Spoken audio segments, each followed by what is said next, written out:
আসসালামু আলাইকুম। এক ভাই কমেন্ট করছি যে ভাই জাতীয় সঙ্গীত যেইটা আছে এইটাই থাক। আমার সোনার বাংলা আমি তোমায় ভালোবাসি, এটা যতবারই সে শোনে ততবারই নাকি তার কান্না চলে আসে। মানে কি পরিমাণ, কি বলবো, তাকে কিছু বলার না। যাই হোক, মানে যে পৃথিবীর এমন কোনো দেশ আছে যেই দেশে জাতীয় সঙ্গীত শুনলে কান্না আসে, এবং একটা দেশের জাতীয় সঙ্গীত শুনিয়া যদি সেই জাতি কান্না করে, তাইলে এই যে এই জাতি কিভাবে কি করবে? সে তো কান্নার ভিতরে নিমজ্জিত থাকবে। যেমন ক্রিকেট খেলতে গেছে, জাতীয় সঙ্গীত গাইতে আছে আর কান্না করতে আছে, বিষয়টা কেমন না? তারপর সে কি বলবে যে কান্নার যে শোক, এই শোক ভাঙার জন্য আমাকে 5 মিনিট সময় দাও। অথবা ফুটবল খেলতে গেছে, জাতীয় সঙ্গীত গাইয়ে কান্নাকাটি শুরু করছে। তো এই জাতি ফুটবল খেলবে নাকি কান্নাকাটি করবে? তো আসলে মানুষ বোঝে না, বা যে আসলে জ্ঞানের যার যতটুকু জ্ঞানের গভীরতা সে সেই জায়গা থেকে কথা বলবে। যেমন আমার যতটুকু জ্ঞান আমার কাছে আছে, আমি সেই জায়গা থেকেই তো কথা বলবো, তাই না? তো একটা দেশে জাতীয় সঙ্গীত শুনিয়া যদি কান্নাকাটি করা লাগে বা গাইয়া যদি কান্নাকাটি করা লাগে, অন্যান্য দেশে জাতীয় সঙ্গীত যদি আপনি শোনেন, বা তারা জাতীয় সঙ্গীত এমনভাবে রচনা করা যে জাতীয় সঙ্গীত শুনলে আপনার শরীরের ভিতর, আপনার দেহের ভিতর একটা উজ্জীবনা কাজ করবে, একটা উদ্দীপনা আসবে, বা আপনি উজ্জীবিত হবেন, যে সঙ্গীতটা শুনে আপনি অনুপ্রাণিত হবেন। ঠিক আছে, একটা শক্তি, একটা মনোবল আসবে, এরকমের একটা সঙ্গীত কিন্তু প্রত্যেকটা দেশের জাতীয় সঙ্গীত হিসাবে রাখার চেষ্টা করে।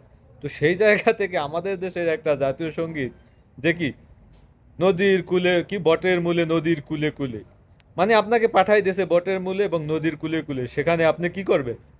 নদীর কূলে এবং বটের মূলে কি আছে? আছে প্রাকৃতিক দৃশ্য। অথবা সেখানে আপনি কেন গেলেন? হয়তো আপনি রাখাল, আপনি গরু চড়াইতে গেছেন, নয়তো আপনি একটা কলকি লইয়া তারপর টানতে গেছেন, যে এখানে মানুষজন নাই। ঠিক আছে, সেখানে আপনি নিরিবিলি একটা কলকি টান নেয়া, তারপর নিরিবিলি একটা সুন্দর সময় আমি পার করব। অঘ্রাণে তোর আমের বনে ঘ্রাণে, মানে আপনি আমের বনে আপনাকে রাখবি এই জাতীয় সঙ্গীত। আপনি যদি মানে যতটাই পড়বেন, আপনাকে বনে জঙ্গলে এইসব জায়গায় আপনাকে রাখার একটা চেষ্টা করা হইতেছে। ঠিক আছে, আর ওরা এটাই চায় যে আপনি বনে জঙ্গলে এইসব জায়গায় থাকেন, আপনি শহরে আইসেন না। আপনি নিজের উদ্দীপনা, আপনার মেধা নিয়ে কোনো ইউনিভার্সিটি, কলেজ, এসব বিভিন্ন যে গুরুত্বপূর্ণ যে দপ্তর বা জায়গাগুলো, এসব জায়গায় আপনি আসেন। আপনি রনে বনে জনে জঙ্গলে বটের মূলে নদীর কূলে আপনাকে রাখার একটা চেষ্টা করা হয়েছে। ঠিক আছে, যেখানে যেটা আসলে এটা প্ল্যান মাফিকই করা হয়েছে বলে আমি মনে করি। আর রবীন্দ্রনাথ ঠাকুর, তাকে নিয়ে বিভিন্ন বিতর্ক আছে, সেগুলো আমি আগের একটা ভিডিওতে বলছি। আর এই যে আপনার যে সুরমুর চুরি করে একটা বিতর্কিত একটা সঙ্গীতকে আপনি জোর করে আমাদের জাতীয় সঙ্গীতের উপর চাপিয়ে দেওয়ার যে চেষ্টাটা তারা করছে, বা যে যে কাজটাই তারা ঘটাইছে, এইটা আসলে কোনো জাতীয় সঙ্গীত হওয়ার কোনো যোগ্যতা রাখে বলে আমার কাছে মনে হয় না। কারণ একটা দেশের জাতীয় সঙ্গীত এমন একটা সঙ্গীত হওয়া উচিত যেটা ওই জাতির ইতিহাস, ঐতিহ্য, ওই জাতির গুরুত্বপূর্ণ ব্যক্তিবর্গ যারা ভূমিকা আছে ওই জাতি গঠনে, ওই দেশ গঠনে, এরকমের একটা দেশে জাতীয় সঙ্গীত হওয়া উচিত। ঠিক আছে, তো এই যে যে জাতীয় সঙ্গীত, এটা আপনার যে 21 থেকে 24তম লাইনগুলো যদি আপনি পড়েন, সেখানে সুস্পষ্টভাবে আছে মাতর, যে তোর চরণ তলে মাথা রাখি, মানে মাতর চরণ তলে আহ ঠেকাই মাথা তো আগেতেই আছে, মানে ওখানে বলা হয়েছে যে তোর চরণতলে আমার মাথা রাখি। তারপর আর একটা আছে যে মা আমার গরিবের যত ধন সম্পত্তি সব তোর চরণতলে রাখছি।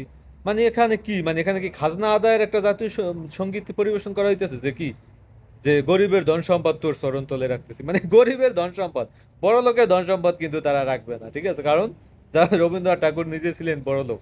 ঠিক আছে, এই জন্য তার ধন সম্পদ সেভ করিয়া তিনি গরিবের ধন সম্পদ তার আপনার চরণতলে রাখতে আছে। তো এখানে কার চরণতলে? যেহেতু চরণ আছে, তার মানে কি এখানে ওই যে বারবার যে মানুষ বলে যে বিতর্কিত জায়গা যে আসলে কালিমার চরণতলে, তাহলে ধন সম্পদ আপনি কার চরণ? কালিমার চরণতলে গরিবের টাকা পয়সা ধন সম্পত্তি রাখার কথা বলা হইতেছে।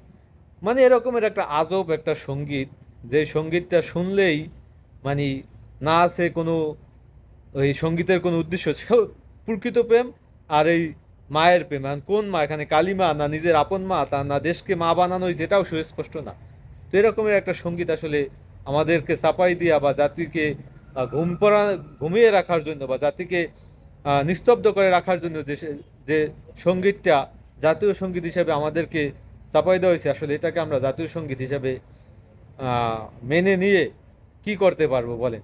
যে সঙ্গীত শুনলে নাকি কান্না করতে হয়, যে সঙ্গীত শুনলে আবেগে আপ্লুত হইতে হয়, এরকমের সঙ্গীত আসলে জাতীয় সঙ্গীতে জাতীয় সঙ্গীত হইতে পারে না। জাতীয় সঙ্গীত হইবে আপনার যে সঙ্গীতটা শুনলে শৈলের ভিতরে এটা মানে শক্তি জাগ্রত হইবে, যেমন চল চল চল ঊর্ধ্বে গগনে বাজে মাদল, অথবা এই যে জেমসের একটা ইয়ে আছে বোধহয়, ওই যে শেখ মুজিবের নাম আছে, সোহরাওয়ার্দীর নাম আছে, ভাসানীর নাম আছে, তারপর ওই যে আপনার জিয়াউর রহমানের নাম আছে, এরকমের এইরকমের সঙ্গীত হইতে হইবে, ঠিক আছে, যেটা ইতিহাস ঐতিহ্য বহন করে, এরকমের একটা সঙ্গীত জাতীয় সঙ্গীত হইতে হইবে।